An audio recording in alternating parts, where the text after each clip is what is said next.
Hi, hello. Welcome back. Yes, I have another new setup. Yes, it's a process. But we are going back to our roots, people. A little bit of podcasting, if you will. So if you're looking for a fun, spooky, chill setting, I'm your girl. And I really don't care what the world is saying because I enjoy longer form videos. I'll still have the short form videos, of course, to appease the masses. But I'm thinking like twice a month, I'm gonna give you videos like this so you have a little bit more to chew on. I also really want to start doing like horror movie trailer reaction videos because I don't know about you guys, but I just get really excited when I watch a new horror movie trailer. I have some other ideas too. So all I'm saying is to get ready for a ton of fun, new, spooky horror nights and content from yours truly, me. So as far as structure for these like podcast episodes, it's gonna go a little bit like this. So I wanna talk about any news that's in the horror world, give you a life update if I have any, and then do a deep dive review, thoughts, opinions, and rating of whatever film or films we're talking about. There are timestamps on the bottom, so feel free to skip around a little bit. I'm not gonna be offended. And once you finish this episode, let me know what you think. You know, comment, like, share, subscribe, all that good stuff. Okay, so if you follow me on my social medias, you know that I finally got to see the kings of horror music, Ice Nine Kills. And I saw them last month, and let me tell you guys, the serotonin that I felt before, during, and after. I'm actually seeing them again next month as well, and I'm so excited. Insert the clip from the best half hour of my life this summer so far.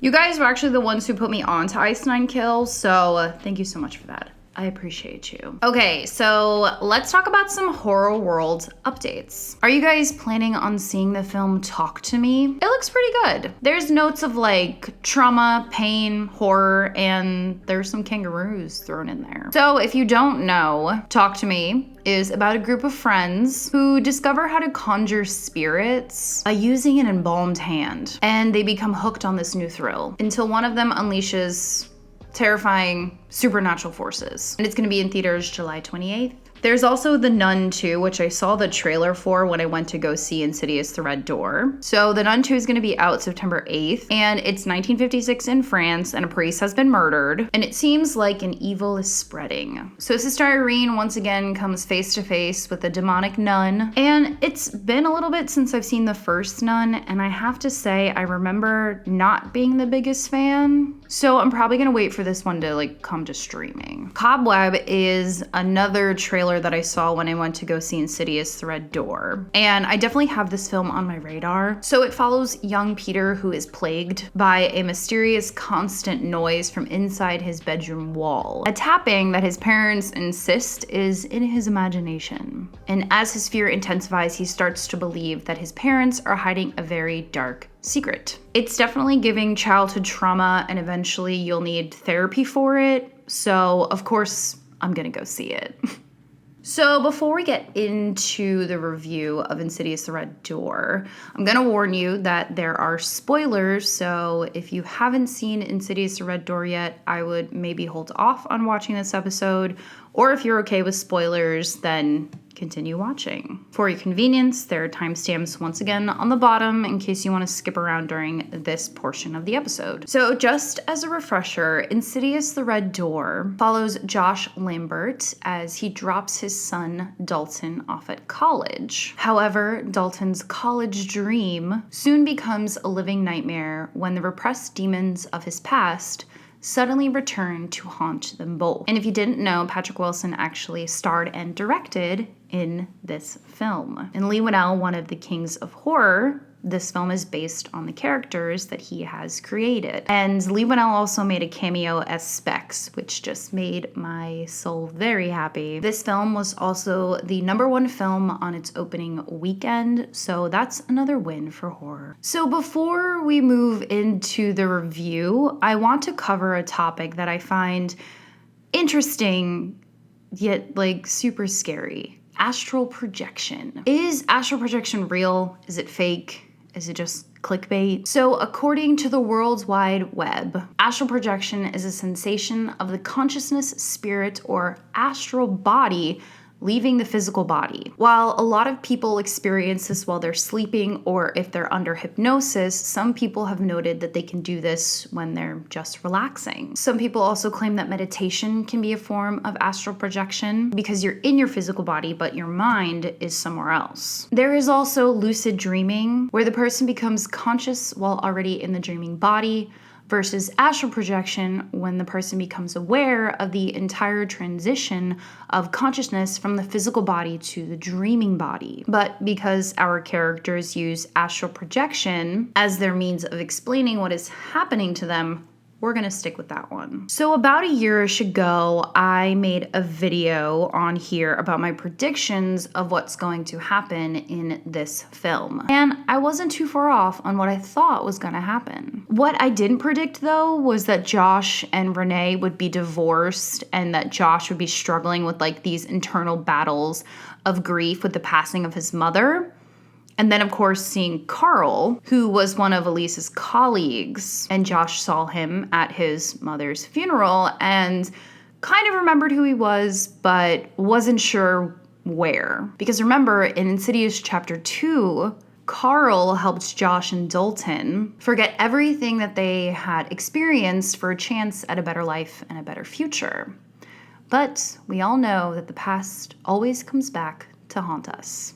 So when I was writing my notes for this episode, I came across an interesting insight into what Insidious the Red Door could have looked like. So according to Wilson, when he was presented with the original idea, it would have been mainly focused on Dalton going away to college.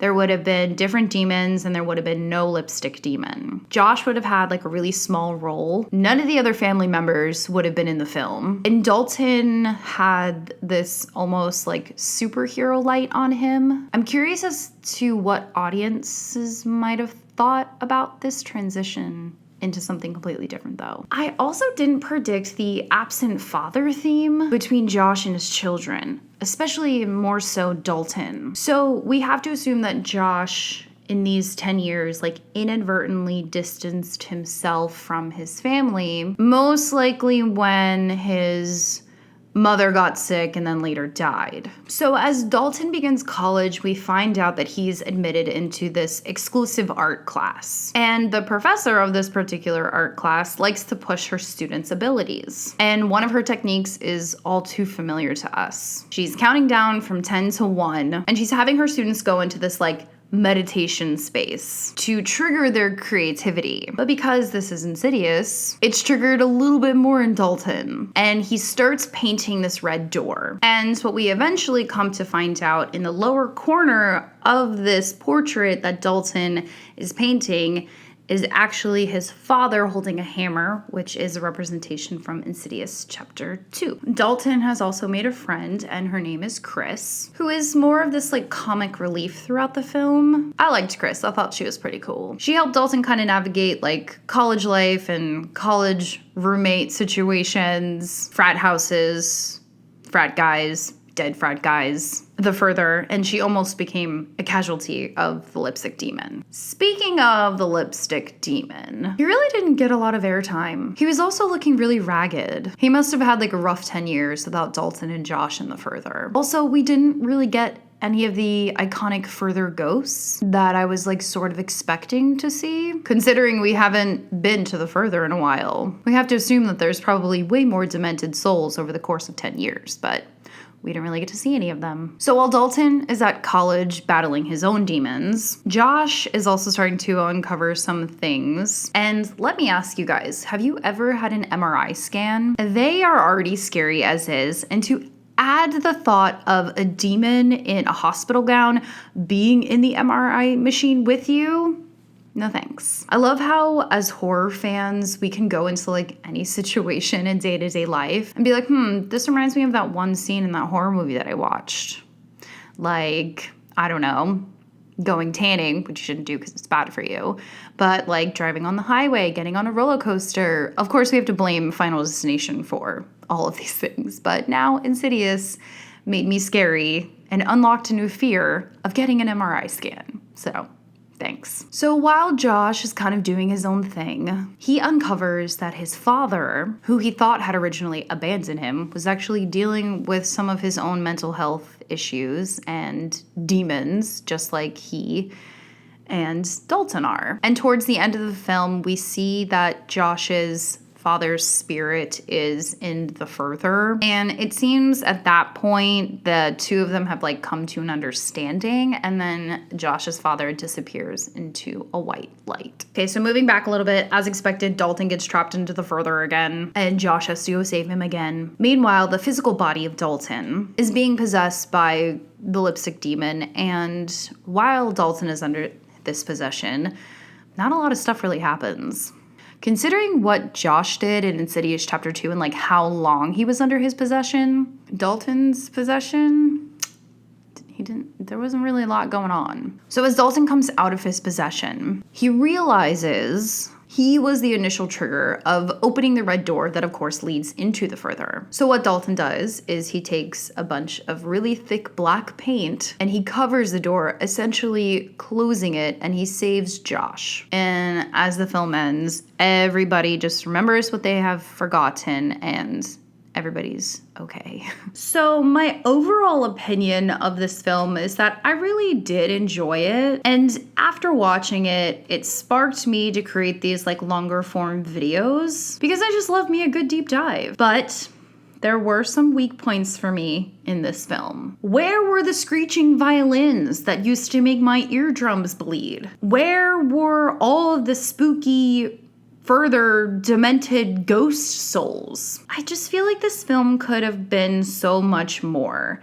I wanted something more to like bite into, to chew on, which is funny to say because this film was almost 2 hours long. There was just too much of a disconnect between the family. Like Dalton was in college, Josh was like running around town, and the rest of the family, we didn't really see them too much. And listen, I'm all for like a hard-hitting psychological horror film, but the Insidious world is known for its like demons and soul suckers and the lipstick demon and like possession and the thin veil between us and them and all that stuff, you know? The film also took a little while to get into like the really scary parts and like to get into deep into the further. There was a lot of buildup of establishing the separate stories of Josh and Dalton. And by the time that we got into the scariest parts of the film, it all just felt really rushed.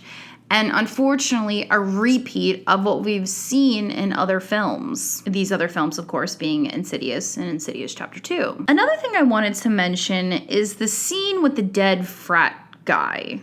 Now, correct me if I'm wrong, but I don't remember Josh or Dalton having this, like, sixth sense ability to see dead people. I do understand that because Dalton was, like, messing around with going in and out of the further, that thin veil between them and us might have been impacted more. And I understand that the dead guy in the frat house was there to warn Dalton to close the door. But why would a dead frat guy care about demented souls coming back to, I don't know.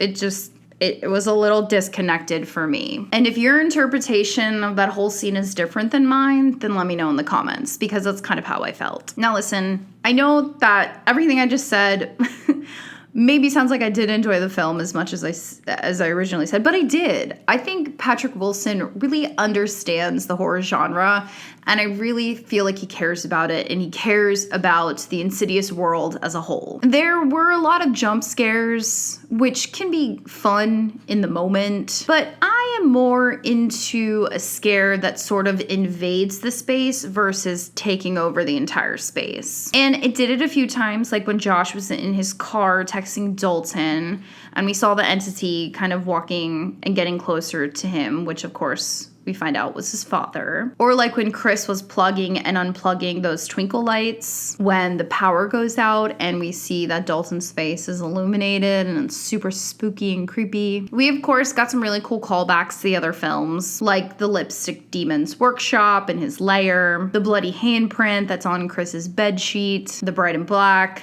the lantern, and the eerie yet aesthetically pleasing fog and these bluish purple lights of the further. I think the reason that I leaned more into liking this film was because I was attached to the story and the characters, so I was happy to kind of see them all back together. Sort of. The cast was very strong.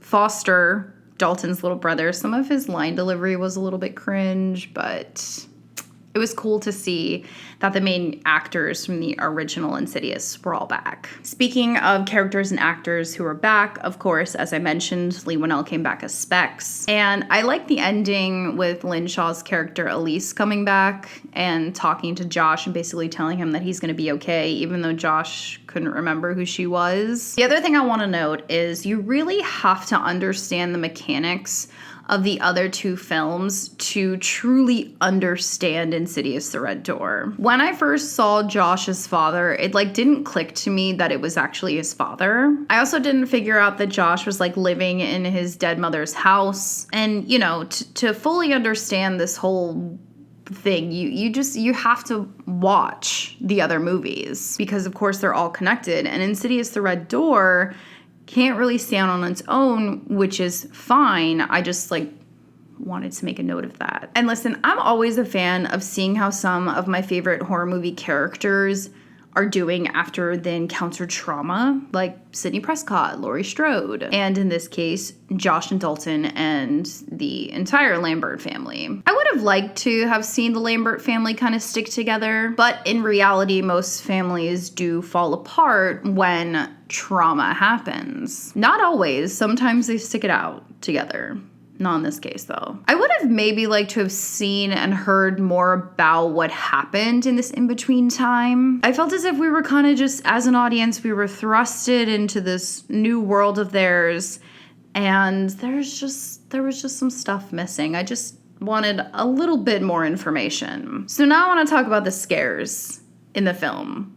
There really weren't a ton that stood out to me. The grossest one, and I did cover my eyes during this, is when the dead frat kid vomits all over Dalton. I don't know about you guys, but I'm just not a fan of people throwing up on somebody else. That's so gross. I did like the part of the film where Josh is doing the memory game against the window, and we can see that his father's ghost is coming closer and closer until obviously ultimately he crashes through the window. And I don't know about you guys, but my two biggest things that scare me when I watch a horror movie is anything under a sheet and something like a human or an entity crawling on walls, or anything that's not in where it's supposed to be, like when chairs are on the ceiling, stuff like that. I don't like that stuff. That stuff creeps me out the most. And of course, we got the scene where Dalton is in his dorm room and the sheet, comes alive. There was also that part of the film where Dalton was possessed and he's facing the corner. That's creepy because you never know, what their faces are gonna look like.